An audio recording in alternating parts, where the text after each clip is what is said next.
Hello, I'm Penny ST, and I'm the host of Peace with Penny. In Tuesday's episode, March 22nd at 11 a.m. Pacific Time, we'll be speaking with Shirin Batshon of Itach-Ma'aki, Women Lawyers for Social Justice. It is an Israeli advocacy organization working to advance the rights of disenfranchised women and elevate the voices of diverse women in public discourse.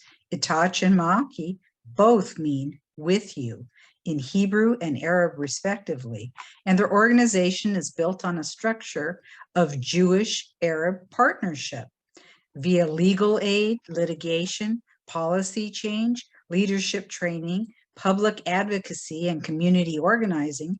Itach Ma'aki advances the rights of women from marginalized groups in Israel. They support Arab women, Jewish ultra-Orthodox women, single mothers, low-income working women, women in poverty, immigrants, and more. Their multicultural group of women lawyers and activists work towards building a shared society based on the common values of gender equality and equal access to justice. Having worked for years in corporate America, and years ago being one of few female managers and consultants, I know some of what that's like, and I applaud their efforts. As they say, we've come a long way, baby, but still there's so far to go. And within marginalized communities and having additional cultural obstacles in Israel, the struggle continues.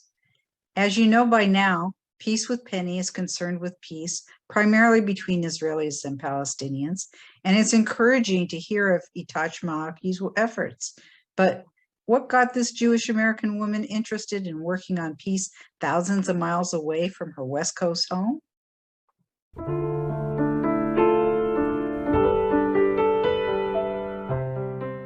It was the summer of 2014, and for my son's bar mitzvah present, just like many Jewish parents, we wanted him to bond with the Holy Land. Oh, it worked perhaps too well. My husband had stayed back at the hotel, and our friends, my son and I, had just stopped in a pharmacy. Run to the bomb shelter, sweetie. Please hurry. I didn't hear the sirens at first, but the Israelis did. They're used to hearing these things. We ran to the back of the storeroom. It was a 12-foot by 24-foot windowless bomb shelter. My heart's pounding. Boom, boom. I hear it and feel the percussion of the exploding bombs. I'm trying not to get sick. I look at my 13-year-old son and I think I'll never forgive myself if something happens to him. That's an excerpt from a speech I gave to the Orange County Jewish Bar Association. It was the first, but not the last time we had to run to a bomb shelter. Our adventure and my transformation is also the subject of my book, Blasted from Complacency, A Journey from Terror to Transformation in Israel.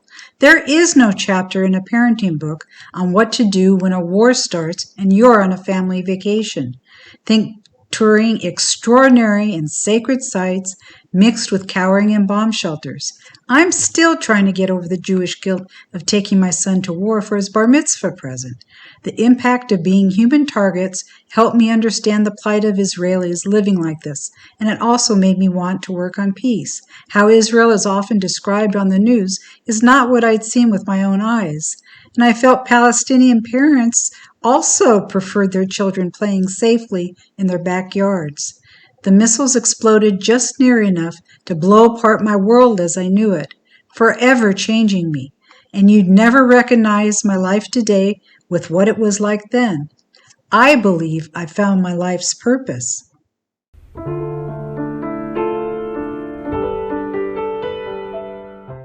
We hope you can join Shirin Batshon and me on March 22nd at 11 a.m. Pacific Time as we discuss Itach Ma'aki and its legal battles to uphold a fair balance in Israeli society for women and marginalized communities. If our timing doesn't fit your personal schedule, you can see the recording on my website at www.penny.com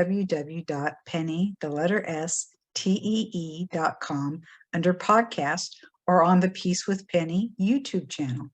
It's unfortunate that in 2022, we're still talking about some of these same issues, but we're grateful that organizations like Itach Ma'aki, Women Lawyers for Social Justice, exist to continue the fight. We continue to send our prayers out to the people of Ukraine. And as always, we conclude with a prayer that everyone will someday live in peace, shalom, and salam.